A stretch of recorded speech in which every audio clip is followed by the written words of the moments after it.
Donc nous allons passer donc à la partie leçon et nous allons poursuivre le chapitre. Donc nous avons, je vous rappelle, donc c'était ce chapitre là, nous avons fait le grand 1, d'accord, et on a donc tout fait la partie grand 1 avec donc les tableaux de variation, et on a comparé. Ensuite on avait les propriétés algébriques, petit rappel, je vous rappelle que ce n'est pas compatible avec, la racine carrée n'est pas compatible avec l'addition. Et donc on a fait aujourd'hui là donc des simplifications et mettre sous la forme a racine de b, donc des exercices qu'on vient de faire. Maintenant on va passer au grand 2, d'accord. On va passer maintenant à la fonction inverse, grand 2, ça correspond dans le livre page 142 si vous souhaitez aller jeter un œil. Grand A définition, la fonction inverse c'est la fonction qui est définie sur moins l'infini 0 union, je vous rappelle 0 plus l'infini, par f de x égale 1 sur x. Alors petite remarque, déjà cet intervalle là, cette union d'intervalle, moins l'infini 0 union 0 plus l'infini, il peut se noter R étoile. En fait ça veut donc dire c'est tous les nombres sauf 0, en fait les nombres non nuls. Je prends n'importe quel nombre réel sauf 0, donc ça c'est l'intervalle qui est cette union d'intervalle, on peut noter R étoile. Pourquoi donc c'est défini sur R étoile, sur moins l'infini 0 union 0 plus l'infini?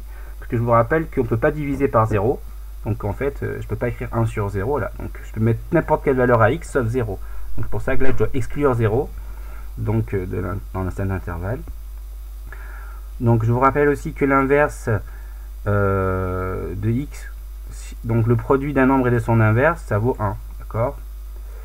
Donc comme je disais, on ne peut pas diviser par 0, c'est écrit là, petit 3, 0 n'a pas d'inverse, je ne peux pas écrire 1 sur 0, c'est pas défini comme on dit, 0 n'a pas d'inverse, donc la fonction inverse n'est pas définie en 0, on dit que 0 est une valeur interdite, donc ça c'est important, qu'on utilisera souvent. Pour la fonction inverse, donc 0 est une valeur interdite, ça veut dire qu'elle n'est pas définie, 0 n'a pas d'image, donc ça je pense que vous pouvez le comprendre. Ensuite, propriété ici, donc la f la fonction inverse. Donc j'ai que pour tout réel non nul, d'accord, parce qu'on ne peut pas diviser par 0, je rappelle que 0 est une valeur interdite. Donc 1 sur moins x, c'est aussi moins 1 sur x. D'accord, ça c'est, je pense que vous pouvez comprendre ça. Et du coup, ça en déduit que la fonction f, la fonction inverse, est une fonction impaire. Pourquoi?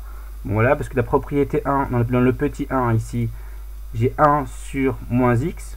Donc si je note la fonction f de x égale 1 sur x, la fonction inverse, ça c'est bien l'image de moins x, parce que je divise, donc ça c'est bien l'inverse de moins x. Et là c'est moins plus loin 1 sur x, donc c'est moins plus loin f de x, puisque f de x c'est 1 sur x. Et par définition, si pour n'importe quel réel, pour tout x sur non nul, f de moins x c'est égal à moins f de x. Rappelez-vous ce qu'on avait vu donc dans le cours sur la fonction carré, et en début d'année aussi.